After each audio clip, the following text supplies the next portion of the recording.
मनुष्य की सारी उलझनें उसी क्षण जन्म लेती हैं जब वह पहली बार अपने भीतर उठती इच्छा को सच मान लेता है। इच्छा ही माया का द्वार है और इच्छा ही मोह की जड़। जब किसी चीज के लिए भीतर एक हल्का सा कंपन उठता है, कुछ पाने का, कुछ बनने का, कुछ पकड़ने का, उसी क्षण मन तुम्हारे कंधों पर अदृश्य जंजीर डाल देता है। और मजे की बात यह है कि तुम उस जंजीर को रिश्तों की माला समझ लेते हो, तुम उसे जिम्मेदारियों का आभूषण कह देते हो, तुम उसे अपनापन का प्रतीक कह देते हो। लेकिन जंजीर जंजीर ही होती है, चाहे उसे फूलों से सजाओ, चाहे उसे सोने से बनाओ, चाहे उसे प्रेम का नाम दे दो। मोह हमेशा तुम्हें भीतर से बांधता है और माया हमेशा तुम्हारी दृष्टि पर धूल डालती है। दोनों मिलकर तुम्हें भूलने पर मजबूर करती है कि तुम कौन हो। माया का पहला खेल ही यही है, तुम्हें तुम्हारी वास्तविकता से काट देना।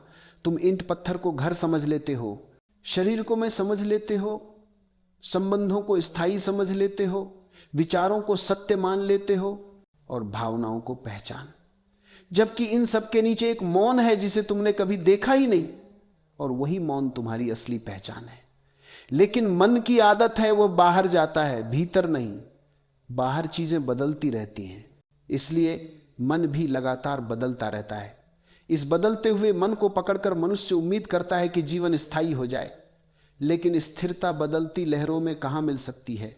इसी बदलते प्रवाह को पकड़ने की कोशिश को मोह कहते हैं। मन कहता है यह मेरे पास रहे, हमेशा रहे, इससे मुझे जो सुख मिलता है वह न छिने, और इसी पकड़ में दुख छिपा है। जिस चीज को तुम पकड़ते हो वही चीज तुम्हें पकड़ लेती है, जिस चीज को तुम अपना कहते हो वह तुम्हें अपना बना लेती है। यह दुनिया कभी किसी की नहीं हुई। जिसे तुम अपना मानते हो वह भी हवाओं की तरह है, आज यहां कल कहीं और। लेकिन मन यह मानने को तैयार नहीं होता। वह स्थिरता चाहता है, सुरक्षा चाहता है, गारंटी चाहता है। ये चाह ही मोह है। मोह का अंत तब नहीं होता जब तुम चीजों को छोड़ते हो। मोह का अंत तब होता है जब तुम समझते हो कि पकड़ने में कोई अर्थ नहीं। कोई भी व्यक्ति, कोई भी वस्तु, कोई भी रिश्ता, कोई भी उपलब्धि तुम्हारी स्थायी नहीं हो सकती। बदलता जीवन किसी को स्थिर सहारा नहीं देता। यदि तुम इस सत्य को गहराई से देख लो, अत्यंत गहराई से, तो मोह स्वयं गिर जाता है। उसे छोड़ने की जरूरत नहीं पड़ती। जब तुम आग को पहचान लेते हो तब उसे छूने की जरूरत नहीं। समझ का प्रकाश मोह को भस्म कर देता है। माया का खेल थोड़ा और गहरा है। माया वह नहीं जो दुनिया में है, माया वह है जो तुम देखते हो लेकिन है नहीं। माया का अर्थ भ्रम है दुनिया में वह देख लेना जो तुम्हारी इच्छाएं चाहती हैं। तुम किसी को देखते हो लेकिन तुम उसे नहीं देखते, तुम अपनी आशाएं देखते हो। तुम किसी संबंध को जीते हो लेकिन तुम उसे नहीं जीते। तुम अपने भय को जीते हो, अकेले होने का भय, खो जाने का भय, टूट जाने का भय। इस भय के कारण तुम लोगों को पकड़ते हो। इस पकड़ का नाम तुम प्रेम रख देते हो, लेकिन प्रेम पकड़ नहीं है, पकड़ मोह है। प्रेम स्वतंत्रता देता है, मोह कैद करता है। प्रेम मुक्त करता है, मोह जकड़ता है। प्रेम हल्का करता है, मोह बोझ बन जाता है। और ध्यान रहे, मोह की जड़ हमेशा भीतर होती है, बाहर कभी नहीं।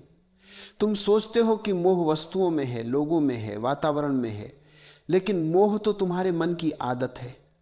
यदि यह आदत न टूटे तो वस्तु बदल जाएगी, लोग बदल जाएंगे, लेकिन मोह वैसा ही बना रहेगा। मोह किसी विशेष व्यक्ति से नहीं होता, मोह मन की संरचना है। आज किसी से, कल किसी और से, परसों किसी तीसरे से। आदत वही रहती है, पकड़ने की, चिपकने की, उम्मीद बांधने की।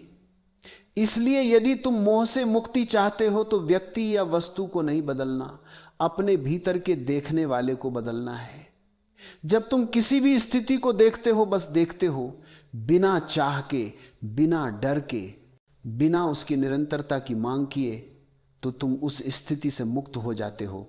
जिस क्षण तुम केवल देखने वाले बन जाते हो, उसी क्षण माया की बेड़ियों में दरार पड़ जाती है। माया तब तक ही मजबूत रहती है जब तक तुम उससे चिपके रहते हो।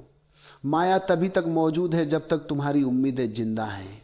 जैसे ही उम्मीद गिरती है, माया गिरती है। जैसे ही पकड़ ढीली होती है, मोह टूट जाता है। मुक्ति का मार्ग कोई कठिन तपस्या नहीं, मुक्ति का मार्ग सजगता है। सजगता का अर्थ है मन को बिना दखल के देखना, विचार आए उनको आते देखना, भावनाएं उठें उन्हें उठते देखना, इच्छाएं पैदा हों उन्हें पैदा होते देखना। और इस देखने में क्रांति है, क्योंकि जो देख रहा है वह कभी बंधता नहीं। एक विचार को देखा जा सकता है क्योंकि वह तुम नहीं, एक भावना को देखा जा सकता है क्योंकि वह तुम नहीं, एक इच्छा को देखा जा सकता है क्योंकि वह भी तुम नहीं। जो देखा जा सकता है वह तुम नहीं हो, तुम केवल देखने वाले हो, और देखने वाला कभी बंधता नहीं। जब देखने वाला जाग जाता है तभी मोह समाप्त होता है। जब देखने वाला उपस्थित हो जाता है तभी माया टूटने लगती है।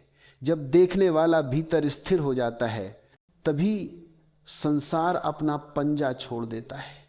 और एक अजीब सी बात होती है, जिस क्षण तुम दुनिया को पकड़ना छोड़ देते हो, दुनिया तुम्हारी दुश्मन होना भी छोड़ देती है। दुनिया वैसी ही रहती है लेकिन तुम्हारी दृष्टि बदल जाती है। वही पेड़, वही लोग, वही स्थितियां पर एक नया प्रकाश, एक नई गहराई, एक नई स्पष्टता।